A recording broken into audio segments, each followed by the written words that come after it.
setting is not working. Just give me a minute, Mr. Josh. Something wrong with the setting. And let's see why it's not working. Here we go. Let's do this again. And here we go. Why it's not working? Okay, something wrong with the studio. Okay, not working. Hi, I'm Daniel Likus, and welcome to Abstract Essay, where ideas take shape, thoughts find depth, and every conversation explores the art of thinking beyond the obvious. And today I have my special guest, a Pulitzer Prize nominee, a Telly Award winner, best-selling author, and no other than Dr. Josh McConkey. Very much. Welcome, Dr. Josh and Abstract Essay. And can you please introduce more about yourself that I miss? Absolutely. Well, thank you very much for having me on the show today. I'm an emergency physician is my day job. I'm also a military commander in the Air Force Reserves and a best-selling award-winning author, just trying to get out there and make a difference in the world and raise the next generation of leaders. Indeed. And thank you so much for sharing your knowledge and wisdom to the world. Dr. Josh, thank you for empowering us. And today let's talk about a mental health meltdown, why Gen Z is struggling and what we can do about it. So tell us. We often hear about social media and the pandemic, but what is the less discussed structural factor that, well, people, most especially Gen Z, are not aware of? So I think that the first thing is that this generation is the first generation that's had like all of mankind's information at their fingertips from the moment they were born. This is the iPhone, the iPad generation. And with social media, what it did, it really promoted them developing without some of the basic communication skills and, kind of integrating around just others around them for the most part. I mean, they'll sit right next to each other and just text each other back and forth instead of talking. And Hmm. then it really came to a big head during COVID, where you took that same population, you shut them out of schools, you shut them out of churches and communities. And those were critical years in their development. So that really fueled the mental health crisis that I see in the emergency department every day as a physician. So I see the anxiety, the depression, and a really scary rising rate of suicide. And so that's one of the reasons why I wrote the book. I also deal with that same group of individuals as a commander. So they just lack the simple resiliency skills, leadership skills, just that ability to overcome and adapt. So this book is my prescription to address those issues. Definitely. The book itself, Gen Z is the first generation to have curated, highlight reel, global peers available 24/7. How has this reshaped their sense of self worth, ambition, and what a normal life should look like? So that's where you see social media, there's certainly pluses and minuses to that. But when you're talking about childhood development and why social media is so dangerous for you talk about younger children, teenagers, is they don't the things that they're comparing themselves to, that's not reality. So when you talk about, someone like Taylor Swift, right? Probably the most popular person on planet Earth. She dominates the music industry, she dominates social media. And everything that you see from all these influencers and what you see on social media, that's just their best. Like that's not real life. So it's not always sunshine and happy and rainbows and millions of followers all the time. So that's what these kids are comparing themselves to. And just you couple that with some of the online bullying and things that were happening like with Facebook and these other social media platforms, but it really fueled a rise in anxiety and depression. And then you further isolated them during COVID, which just sent things straight off the rails. But the best thing that we can do to get out there and try to help this generation is you have to have more face-to-face interactions. And that's just getting involved in your community. That's what being the weight behind the spear is all about. That's promoting community engagement, getting out there and coaching and teaching, volunteering in churches and schools or whatever organizations you want to be a part of. Go to those animal shelters, right? And those Yes. animals can be emotional support animals for somebody. So, getting out in your community, that's how we're going to save this generation. Dr. Joss, how is the constant exposure to existential threats like climate change, political polarization, and economic instability creating a unique form of chronic low grade despair that differs from anxieties of previous generations? So the media cycles that we deal with now is instantaneous. So you don't have to wait for the paper to be printed. You don't even have to wait for the nightly news anymore. It's just instantaneous on social media. You can see anything. And a lot of people have difficulties evaluating their sources, right? So you just get this constant flow of information. And the algorithms, the way those work is you don't even have to get opinions or read articles or hear from anyone else that doesn't have the same viewpoints as you. So you just get this tunnel vision and you just get buried in these algorithms. And so it just silos everybody where they're in their own little individual world. And that's why you see just it's the most divided I've seen the country in my lifetime, generationally and politically. And it really causes when you don't communicate with one another and you just silo yourself off and don't even seek other opinions, that's generally not good. And that's what's boy, a lot of the strife and the issues that you see right now, that has a lot to do with it. Indeed, Dr. Josh, we're more digitally connected than ever. Yet loneliness is at all the time high. How has technology simultaneously created a facade of community while eroding the meaningful connections that are vital for mental health? So, regardless of the technology and all the social media, and you can feel connected to anywhere all the time with instantaneous information, it doesn't change the fact that we are social beings. So, human beings for thousands and thousands of years are about family and community and telling stories and those face to face interactions. That doesn't change just because it's year 2025. And so, all this technology, it doesn't offer those same interactions that you have with people face to face. So that's why getting out there and face to face contact is so important. I mean, not Facebook, not YouTube videos or TikTok shorts. You have to get out there and talk with people. So just whatever it is, whatever gifts that you have, everyone has a different set of gifts. And that's what's important to remember. We're not all the same, but everyone has something to give. And what you do have, those gifts are incredibly important. You need to get out there in your community and contribute.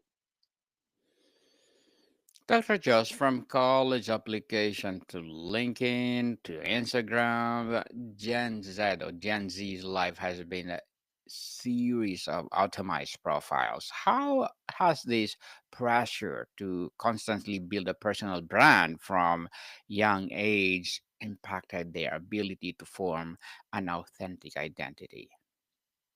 So I think where you see that a lot is just the disconnectedness and the attention spans just aren't there. So with Generation Z, the big challenges for leadership, like me as a military commander or as a business leader or community leader, you have to find a way to get them engaged in your organization very quickly. They have to have ownership or feel like they have ownership.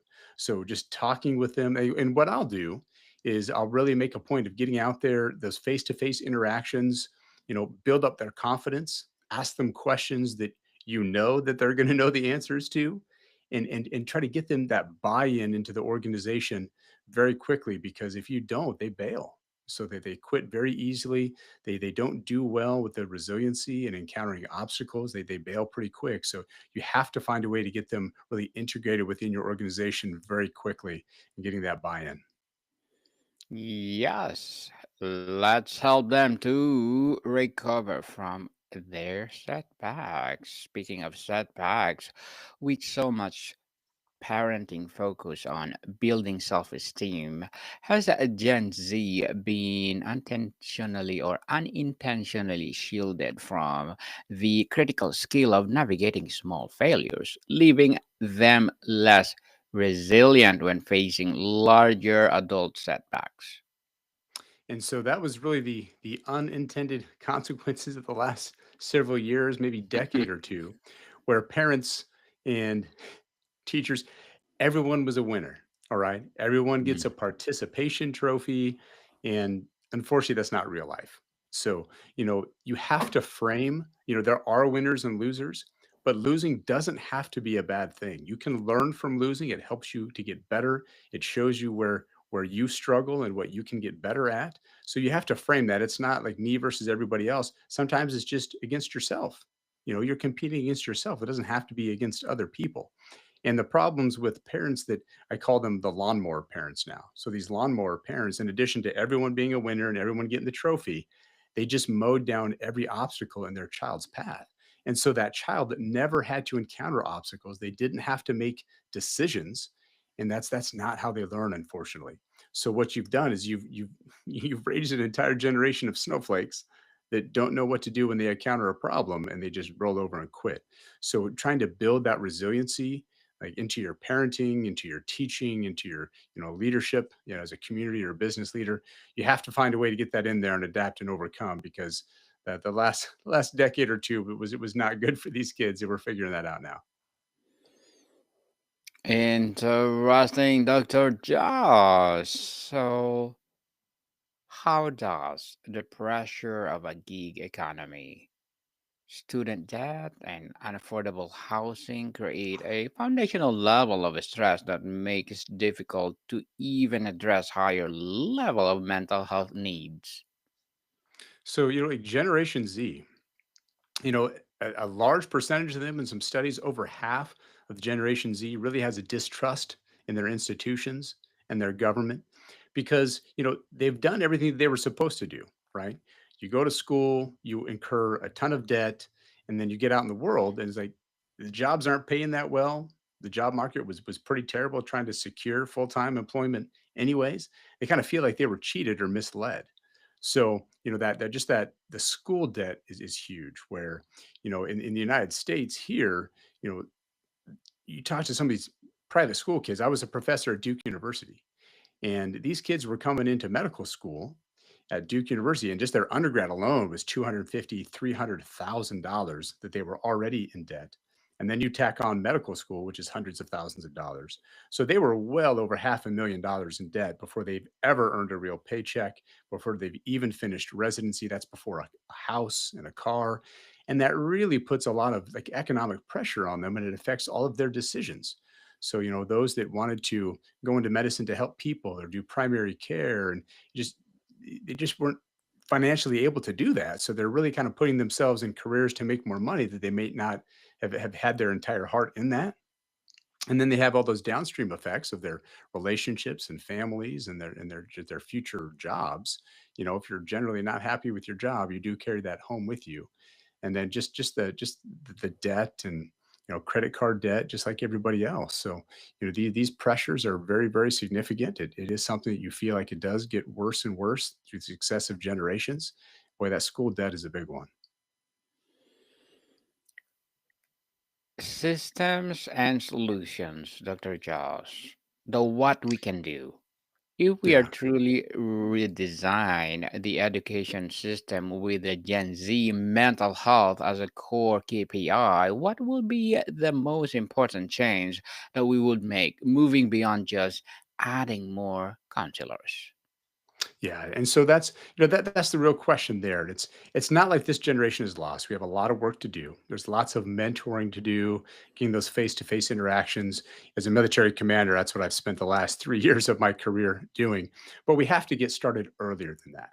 So for me, I've actually turned my book, Be the Weight Behind the Spear, into a children's book series. It's coming out next month, you know, Be the Weight. And it's going to be an 8 book children's series that's going to be really aimed at children 4 to 9 years old. and it's a wonderfully illustrated book. I've got a Disney illustrator that I was super lucky to find and wanted to be a part of this project. But it's 8 books that starts with leadership and integrity and accountability. And the earlier you talk about those skills, and it's going to be, boy, I hope at every school and library in the United States we have high hopes for this book, because I know there's that big need. But the earlier you begin, the better. And then for parents and teachers and community leaders, go out there and volunteer, like coach little league, coach baseball. A lot of community and business leaders, they think this isn't their problem. Like, hey, well, my kids are out of the house, it's not my problem anymore. Well, until they come looking to you for a job, right? So you've got all Yes. these, Gen Z coming out of high school and college, they're coming to you looking for work. And then you realize this is your problem. So the earlier you get involved, the better off you are. You if you wait till they're about 20, 25 years old in the workforce, you're kind of behind the 8 ball. It's not a completely lost cause, but the earlier you get involved, the better. Definitely, let's involve and guide this Gen Z in a brighter path. What are the practical skills of psychological resilience that we have failed to teach this generation? And how can we start integrating them into mentorship and education now? So I was very fortunate at Duke University. We actually had a leadership lecture by Coach K, Coach Krzyzewski. So that he's a legendary Duke basketball coach, national champion. And it was by far the coolest 2 hours of my entire life. I wrote down everything. They wouldn't let you record anything, but he just really talked about some very basics. So the first one was just talking about ownership. And I talked a little bit about that, getting that buy-in, feeling like you're part of that team and having that ownership is really, really important. Because if they don't have that buy-in, just like I said, the attention spans are not there and they just bail. And then you have to have accountability. So for me, that's probably my number one, is just simple accountability. Hold yourself accountable, holding the people around you accountable. And that's probably a lot of my military background as well. I've seen some very successful commanders. I've seen some incredibly poor commanders. And when you don't hold people accountable for their decisions, that's when things just kind of devolve into chaos and turns into Lord of the Flies. So, having that accountability, as long as you set the standards, and that's number three. So people don't like rules generally, but when you talk about standards, I mean, it's something you can take pride in. Like, listen, if you want to be on this team, we have a higher standard and we take pride in that. And like when I put on that military uniform, we're held to a higher standard than the civilian population. And I'm very proud of that. And if you want to be on this team, I need you to meet these standards. If you talk about rules, everyone gets fired up and rules are made to be broken. But you talk about standards and really hammer away on standards, people can understand that. They want to be a part of that. And then the fourth part is just when you're developing your talent, when you're mentoring and you're teaching, don't micromanage. So as a leader, you have to take accountability for yourself. That's holding yourself accountable. If you've got someone that just isn't making the cut, that you're feeling like you have to micromanage, then you either have to do more mentoring or you made a bad decision. All right. You have to own that as a leader. And then I probably need to find somebody else for that role, or I got to spend a lot more time with them. So, you give people, you empower them, you get them buy in and ownership in your organization, and then you let them go make their decisions and you set them up for success. Don't micromanage, because it's not going to, nobody likes that boss that micromanages, right? We've all had those Mhm. bosses. They drive you nuts. You're not going to be successful. So, those are really the big parts right there. For parents, mentors, and allies, Dr. Josh, many parents feel caught between being a supportive safety net and enabling avoidance. What does effective support look like that encourages independence while providing a soft place to land? Yeah, so and that's always the trick, right? I am not a perfect parent. I've got 3 kids. I certainly do my best. But a lot of parents really struggle. They don't understand that they're not their best friend. Okay.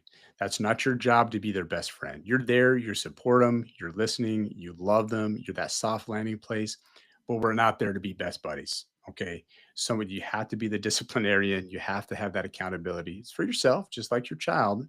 They see if you're not holding yourself accountable, you're not going to be successful with them either.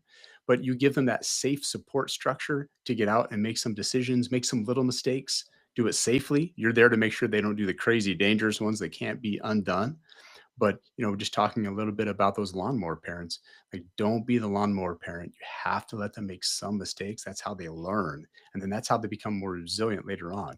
Even if you mow down everything in their path and you just think, oh, they're going to be set, they have never had a problem in their life, they're just ready to go. They get into the real world and they just absolutely collapse. So you're not doing them any favors. So those things are the big key. Hope and the path forward. Despite the challenges, what is the profound strength or unique capacity for empathy that Gen Z possess that gives you hope for the future? Well, that's a really good question. And so I think the one thing that this generation has that no other generation does, the generations previously did have it, but it Mm. fades with time. This generation, Gen Z, has the confidence of youth. And what I mean by that is that they haven't had a whole lifetime of failures that have kind of jaded how they think or how they react. That confidence of youth puts them in a position where they can go out and just do amazing things that they're not even supposed to be able to do. And some of the best examples that I use when I talk about confidence of youth is the 1960s. So the US space race in the 1960s, John F. Kennedy gave a fantastic speech in 1962 at Rice University, all right, in Houston. And he just talked about, we choose to go to the moon, talked about how challenging that was, and he challenged the youth of America. And when we put man on the moon in 1969, you look at mission control, all right? The average age in mission control was like 26 or 27 years old, which is mind blowing. So, a bunch of 26-year-old kids with computers that are less powerful than the phones that we all hold in our hands right now put man on the moon. So this generation and Gen Z, they've got more power in that phone than NASA had to put man on the moon. What are they going to do with it? Right? Or you expect great things. They have the tools to do that, and they have that confidence of youth. I mean, that's what put us on the moon.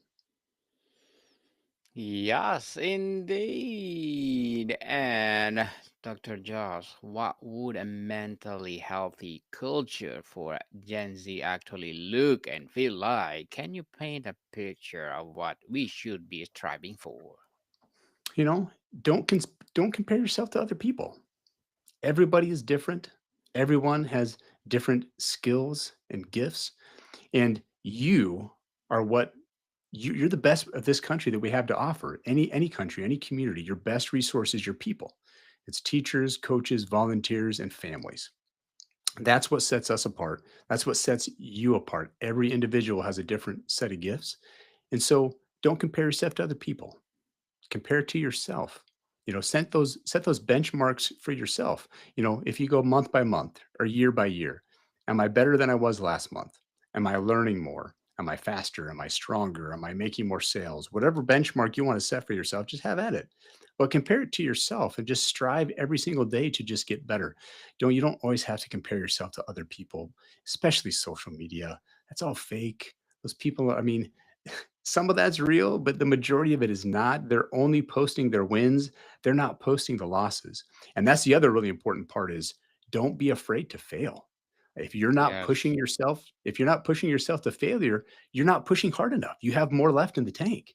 So true. push, push, push. And when you fail, you learn and you'll get better. So don't be afraid of failure. Just be yourself. Don't compare to other people.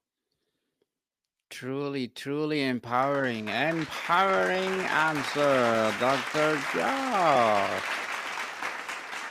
If someone from Gen Z is listening and feels overwhelmed, what is one small, manageable, and non-clinical first step they can take today to start feeling a little more agency over their mental well-being? I tell you what, if you go to weightbehindthespear.com, WEIGHT, weightbehindthespear.com, there's plenty of things that you can do. Yeah, obviously, the book, I've got a nonprofit organization as well, the Weight Behind the Spear Foundation. Just get out there, get involved, be a part of something. For me, like the military played a big part on who I am and just being a part of something bigger than myself, something I can take a tremendous amount of pride in. There's lots of organizations out there for you. Find one, get out there and just meet other like minded individuals and do some great things. Dr. Josh, before we wrap up our discussion for today, I'm inviting you to please do listen to my other podcast, people, because my abstract essay is already in fifth season, abstract poetry in second season, and my book 101 review in fifth season too. Comedy 101 in second season, and my food 101 in fifth season as well. Geography 101 in fourth season, and my baby podcast, Law 101 and Mental Health 101, Love Letters in third season, and Movie 101 review, Music 101 fourth season, and Science 101 and Sex 101 in its second season. Please listen to them wherever you listen your podcast. So, Dr. Joss, ultimately, is the Gen Z mental health meltdown a crisis of Gen Z or a symptom of a broader societal sickness that they are simply the first to manifest visibly? This is just one of these generational gaps, and this is a combination of technology and parenting and just kind of world affairs and how crazy things are. But there's clearly a generational gap, but we will overcome that. We've been in worse situations. Mankind has been through worse, so it's certainly not a lost cause. But it's something you have to take ownership over and address specifically. So, that's what we're doing here today. So thanks for helping me get that message out there. Indeed, Dr. Josh McConkey. Thank you so much for sharing your knowledge and wisdom to the world. So, can you please invite our listeners to support your book, your advocacy, or whatever projects that you're doing Yes, right now? sir. Appreciate that. So waitbehindthespear.com, WEIGHT, waitbehindthespear.com. And if you go to the /foundation with a capital F, that'll get you to the foundation. You can follow us on social media, Josh McConkey MD on Instagram and McConkey 007 on X. Yes, people, let's support Dr. Josh McConkey, because if you support him for sure, more and more empowering advocacy to come. So, Dr. Josh, thank you so much for your time. Thank you very much. Take care. More to come, people. See you